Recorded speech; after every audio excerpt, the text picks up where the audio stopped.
Hello friends, MS coder में आपका स्वागत है। आज की हमारी इस वीडियो का टॉपिक है यूलर्स थ्योरम, जिसको हम फर्मेट यूलर थ्योरम भी बोलते हैं।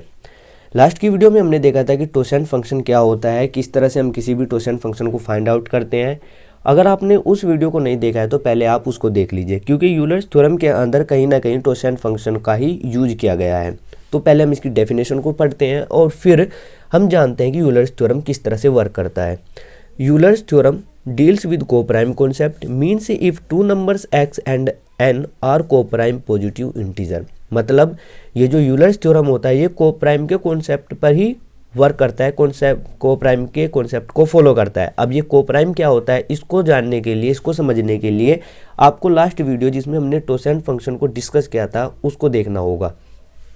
तो अगर हमारे पास दो नंबर है और उनमें दोनों आपस में क्या है, कोप्राइम है, तब हम यहाँ पर इस मेथड को यूज़ करेंगे। This method is the Euler's theorem. इसको हम यूलर्स थ्योरम बोलते हैं। ये जो आपको मेथड दिखाई दे रहा है यहाँ पर देखिए क्या है, x की पावर 5n और यहाँ पर ये आपको साइन का चिन्ह दिखाई दे रहा है 1 mod n। अब ये जानते हैं कि ये 5n क्या होता है और ये क्या होता है। ये 5n जो आपको दिखाई दे रहा है, this is the Euler's totient function. And यहाँ पर ये जो आपको साइन दिखाई दे रहा है इसको बोलते हैं हम कोंग्रेंस। यहाँ तक क्लियर है। अब हमें देखना क्या है कि हमें अगर कोई दो नंबर दी हुई है उनमें से सिर्फ हमें फोकस करना है x को और n को। मतलब ये x और ये n अगर ये दोनों एक दूसरे के को प्राइम है तभी ये मेथड क्या करेगा, वर्क करेगा, otherwise it will not work. अब हम एक एग्जांपल लेकर चलते हैं। देखिए हमने यहाँ पर एक एग्जांपल ली हुई है जहाँ पर हमें दो वैल्यू दी हुई है x की और n की, और यहाँ पर ये भी कहा गया है कि बोथ आर को प्राइम, यानी कि ये दोनों को प्राइम है। जब ये दोनों को प्राइम है तो हम इसको किस तरह से रिप्रेजेंट कर सकते हैं, इस फॉर्मेट में हम इसको लिख सकते हैं।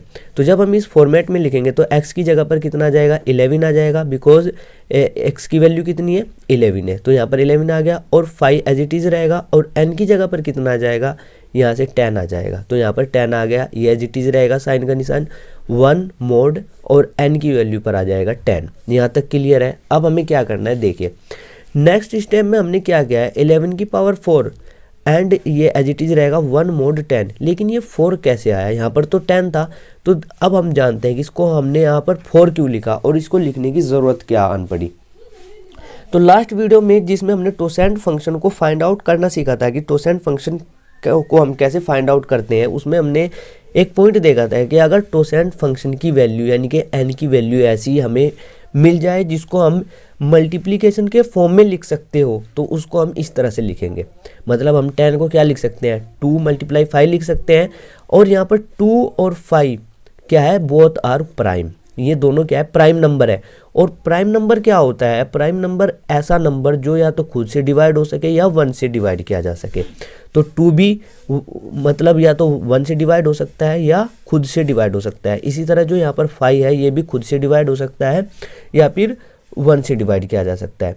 तो हमने जान लिया कि ये दोनों प्राइम नंबर है। बट अब हमें करना क्या है, अगर हमें पता चल जाए कि ये दोनों प्राइम नंबर है, हम इसका करेंगे क्या। तो यहाँ पर हमने एक पॉइंट पढ़ा था कि अगर 5n की यहाँ पर n की वैल्यू अगर हमें प्राइम नंबर मिल जाए तो हम इसको लिख सकते हैं n-1। ठीक है, तो जब हम 2 को n-1 करेंगे तो 2 क्या है, n की वैल्यू है, तो n-1 यहाँ पर 1 आ जाएगा।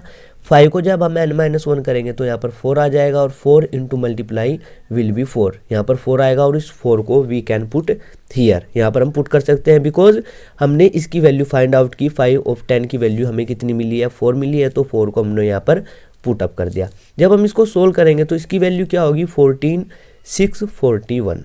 तो यहाँ तक क्लियर है।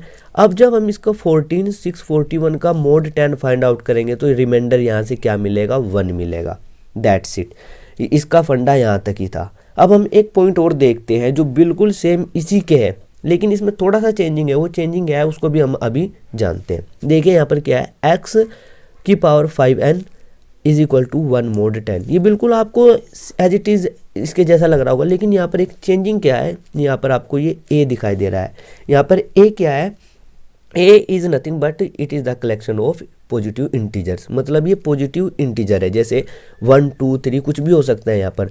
तो यहाँ पर 1 2 3 हो सकता है, लेकिन हमें इसका करना क्या है, देखिए यहाँ पर ये कहना चाहता है कि 5 ऑफ n की वैल्यू में हम किसी भी पॉजिटिव इंटीजर से मल्टीप्लाई कर दे तो उसका रिमाइंडर, उसका रिजल्ट बिल्कुल 1 ही आएगा, हमेशा क्या आएगा 1 आएगा। जैसे यहाँ पर 11 की पावर 4 है, अगर हम यहाँ पर 4 की जगह पर यहाँ से 1 पुट कर दे तो 1 पुट करने के बाद 4 इंटू 1 1 होता है, और 11 की पावर 4 को जब हम सोल्व करके 10 से मोड फाइंड आउट करेंगे तो रिमाइंडर 1 आएगा। अगर यहाँ से हम 2 पुट कर दें यहाँ पर तो 4 इंटू 2 क्या होता है 8 होता है। 11 की पावर 8 को जब हम सोल्व करके उसका मोड 10 फाइंड आउट करेंगे तो वहाँ से रिमाइंडर क्या आएगा 1 आएगा। We can put any number from here but that should be positive. हम यहाँ पर नेगेटिव वैल्यू को यूज़ नहीं कर सकते। तो आई होप कि ये टॉपिक आपको समझ में आ गया होगा, और फिर भी अगर आपको कोई डाउट हो तो कमेंट सेक्शन में ज़रूर कमेंट कीजिएगा।